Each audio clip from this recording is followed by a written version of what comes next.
আজকে দেখাচ্ছি ডিম দিয়ে ঢেঁড়স ভাজি, অসম্ভব মজার। আমরা প্রথমে তেলের মধ্যে পেঁয়াজ কাঁচামরিচ দিয়ে একটু ভেজে নিয়ে আদা চামচ আদা বাটা আদা চামচ রসুন বাটা দিয়ে একটু ভেজে নেব। তারপরে ঢেঁড়সটা দিয়ে লবণ দিচ্ছি, আপনারা লবণ পরে দিলেও পারে। এখানে আদা চামচ হলুদ গুঁড়া, আদা চামচ ধনিয়া গুঁড়া, আদা চামচ জিরা গুঁড়া দিয়ে সামান্য একটু পানি ছিটিয়ে আমরা শুধু মশলাটা গায়ে রেখে দেবো।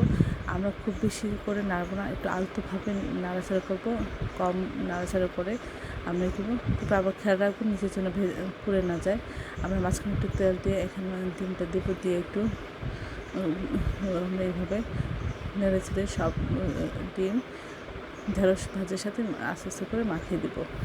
এটা খেতে যে কতটা মজা, আপনারা একবার এই রেসিপিটা ট্রাই করলে বুঝতে পারবেন। এটা অসাধারণ হয়েছিল।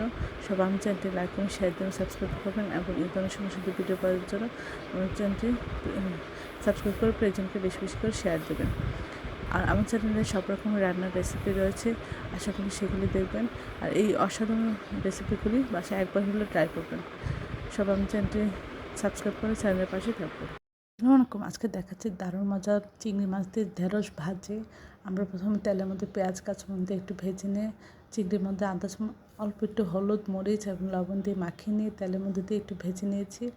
তারপরে এর মধ্যে দিয়েছি আদা চামচ আদা বাটা, আদা চামচ রসুন বাটা দিয়ে আমরা এর মধ্যে আদা চামচ হলুদ গুঁড়া, আদা চামচ লবণ, আদা চামচ ধনিয়া গুঁড়া, আদা চামচ জিরা গুঁড়া সব কিছু দিয়ে একটু মশলাটা মাখিয়ে এর মধ্যে আমরা দিয়ে দেবো ঢেঁড়সটা এভাবে নাড়াচাড়া করে আমরা ভেজে নিব।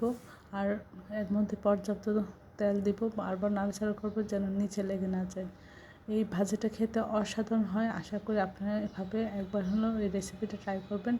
এটা ভাত এবং রুটি দুইটা দিয়েই খুব সুস্বাদু হয়। আর এই চিংড়ি মাছ দিয়ে অন্যরকম একটা টেস্ট আসে। আশা করি এই রেসিপিটা আপনারা বাসায় একবার হলেও ট্রাই করবেন। সব আমার চ্যানেলটি লাইক করুন, শেয়ার দেবেন, সাবস্ক্রাইব করবেন, প্রিয়জনকে বেশি বেশি করে শেয়ার দেবেন। আমার চ্যানেলে সব রকম রান্নার রেসিপি রয়েছে, আশা করি দেখবেন।